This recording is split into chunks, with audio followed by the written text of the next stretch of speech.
لیکن آپ یہ سمجھتے ہیں کہ بہرحال پروسیکیوشن اور بہتر انداز سے ہو سکتی تھی ورنہ مخالفین کو اتنا شور کرنے کا موقع نہ ملتا کہ وہ جو کہتے ہیں پولیس والے نے کہا پولیس میں میز کے نیچے گھس گیا میں نے سنا یہ وہ پروسیکیوشن بہتر ہوتی نہیں وہ بات یہ دیکھیں بات سنیں دیکھیں ہمارا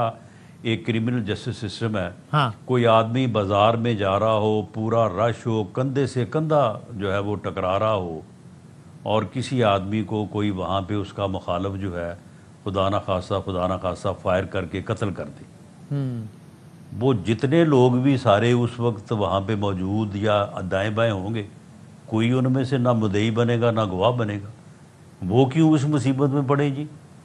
آپ کو وہاں پہ کوئی اس کا بھائی کوئی بھتیجا کوئی عزیز وہاں پہ جو ہے وہ موجود کرنا پڑے گا وہ کہے گا کہ جناب میرا بھائی تھا میرا عزیز تھا وہ آگے آگے جا رہا تھا میں اس کے پیچھے پیچھے جا رہا تھا اتنے میں فلاں آدمی آیا اور اس نے جناب اس طرح سے پسٹن نکالا فائر کیا تو وہ آدمی جو ہے وہ میرا بھائی یا میرا عزیز جو ہے وہ قتل ہو گیا تو اب معاملہ یہ ہے کہ آپ اس بات کو دیکھیں کہ جی یہ بندہ تو اس وقت وہاں پہ نہیں تھا یہ تو فلاں جگہ بھائی قتل ہوا ہے نا کوئی خودکشی تو نہیں ہوئی اور وہ قتل جو ہے وہ قانون کے تقاضوں کے مطابق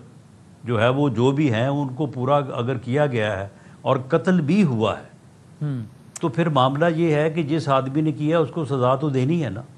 اس کو سزا تو ملنی چاہیے نا آپ مجھے بتائیں کہ یہ 9 مئی کے جو واقعات ہیں یہ کیا ڈرامہ ہے افسانہ ہے یہ ہوئے نہیں ہیں کیا لاہور میں جناح ہاؤس جو ہے وہ کس کا گھر تھا وہ لگی نہیں اس کو آگ اسے جلایا نہیں گیا کیا میاں والی ایئر بیس کے اوپر جو ہے وہ حملہ نہیں ہوا پشاور جو ہے وہ کس کے گھر کو آگ لگانے کی کوشش کی گئی جب اس میں ناکام ہوئے تو وہ کوئی تقریباً 100 سالہ پرانی تاریخی عمارت تھی ریڈیو پاکستان کی اس کو جلا دیا صحیح تو یہ سارے واقعات جو ہیں یہ کوئی ایسی چیز ہے کہ اس کے متعلق مغالطہ ہے کہ یہ ہوا ہی نہیں تھا اور یہ حکومت نے خود ہی سارا جو ہے وہ ڈرامہ بنا کے تو جو ہے وہ کیس بنا دیے صحیح یعنی یہ آپ لوگوں کو بھی یہ کویسچن اٹھاتے وقت کوئی کم از کم خدا کا خوف کرنا چاہیے اور یہ تو دیکھنا چاہیے بھی یہ واقعات ہوئے ہیں یہ اچھا رانا صاحب اب آپ اگر مجھے مخاطب کر رہے ہیں تو میرا ایک بات لمبی ہو جائے گی ورنہ ایک عمومی بات ہو رہی تھی یہ باتیں بالکل ہیں پھر اس کے ضمن میں اور بہت ساری باتیں جنم لیتی ہے نا کہ اگر آپ مجھ سے پوچھ رہے ہیں تو میں سمجھتا ہوں کہ باتیں بالکل ہوئی ہیں اس پر سزائیں بھی ہونی چاہیے تھی لیکن پھر یہ بھی تاثر بھی نہیں جانا چاہیے تھا کہ اگر کسی نے اپنا سیاسی رستہ بدل لیا ہے تو پھر جرم اس کا بھی اتنا ہی ہے لیکن اس کو معافی ہو گئی ہے چونکہ جرم تو سخت ہے اگر آگ لگانے کی سزا ہے تو سیاسی راستہ بدلاؤ یا نہ بدلاؤ سزا ہونی چاہیے تھی وہ بدامی صاحب کیوں آپ اس میں جو ہے وہ اتنے پریشان ہوتے ہیں ہمارا جو کرمنل جسٹس سسٹم ہے اس میں بدامی صاحب معافی کی گنجائش ہے سبحان اللہ یہ ابھی 2 ہفتے کی بات ہے اگر کسی جگہ پہ آگ لگانا جرم ہے تو پھر استحکام پاکستان پارٹی میں جانے سے وہ جرم معاف تو نہیں ہونا چاہیے نا رانا صاحب سن لینا میرے بھائی میری بات تو میں سن رہا ہوں اتنی جلدی میں آپ کیوں ہوتے ہیں یہ 2 ہفتے کی بات ہے یہ نوٹ فرما لیں اور اگر یہ میری بات غلط ثابت ہو تو مجھے کل ہی پروگرام پہ لے لیں اچھا 2 ہفتے کی بات ہے 24 نومبر کو آپ کو علم ہے کہ جب یہ 24 نومبر 2024 کو پچھلے سال جب یہ اسلام آباد آئے ہیں تو وہاں پہ کیا ہوا اور یہ کس ارادے سے آئے تھے اس میں باقاعدہ پولیس کے لوگ بھی شہید ہوئے لوگ زخمی ہوئے سارا کچھ ہوا اب اس کا کیس تھا اینٹی ٹیررسٹ کورٹ میں ٹھیک ہے وہاں پہ 2 ہفتے قبل 4 ملزموں نے کہا کہ جی ہم اپنے کیے پہ نادم ہیں ہم بہکاوے میں آ گئے تھے تو ہم سے یہ غلطی ہوئی ہے ہم معافی چاہتے ہیں جج صاحب نے ان کا بیان ریکارڈ کیا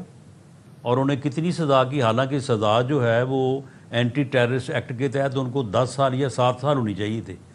جج صاحب نے کتنی سزا دی ہے 4 ماہ اور وہ بھی 4 ماہ جو ضمانت سے پہلے وہ جیل میں رہے تھے یعنی وہ انڈر گراؤنڈ کر کے ان کو کہا بھائی گھر جائیں آپ تو صدقے دل سے معافی مانگی جائے تو اس سے پاکستان کے نظام انصاف میں الحمدللہ اچھی خاصی گنجائش ہے بھئی دیکھیں بات یہ ہے کہ یہ میں کوئی کہانی تو نہیں سنا رہا نا یہ راولپنڈی کی عدالت کا میں فیصلہ بتا رہا ہوں آپ کو اور 24 نومبر کا جو واقعہ ہے وہ 9 مئی کے واقعات سے کوئی کم بھی نہیں ہے، آپ تصدیق کر لیں۔ چلیں اور آئیں، یہ لوگ اپیلیں کریں گے، یہ لوگ اپیلیں کریں گے۔ اب یہ جو ان کو سزائیں ہوئی اپیلیں کریں گے نا، ان میں سے جو لوگ اپیل میں ہائی کورٹ میں جا کے وہاں پہ جا کے اگر یہ لوگ پلیڈ گلٹی کرتے ہیں، معافی کے خواستگار ہوتے ہیں، عدالت کو پورا اختیار ہے کہ وہ لینٹ ویو لے اور ان کی اپیل میں سزا میں تو پس یہ ثابت ہو اگر یہی رستہ آج یاسمین راشد صاحبہ، عمر چیمہ صاحب اپنا لیں تو بالکل نظام انصاف میں گنجائش نکلتی ہے اور ہو سکتا ہے کہ رہائی ان کا مقدر ہو جائے۔ دیکھیں میں تو آپ کو اگر مگر والی بات ہی نہیں بتا رہا، میں تو آپ کو یہ فیصلہ ہوا ہے، یہ 4 لوگوں کا فیصلہ ہوا ہے، اینٹی ٹیررسٹ کورٹ نے کیا ہے، کوئی میں نے نہیں کیا۔ اسی بنیاد پر میں کہہ رہا ہوں کہ یاسمین راشد صاحبہ، عمر چیمہ صاحب اپنے سیاسی رائے پہ قائم رہتے ہوئے اس عمل کی معافی مانگ لیں تو شاید ان کے لیے بھی گنجائش نکل ہے، سیاسی رائے تبدیل نہ کریں۔ بالکل، دیکھیں نا معاملہ یہ ہے کہ یہ اپنا جن لوگوں نے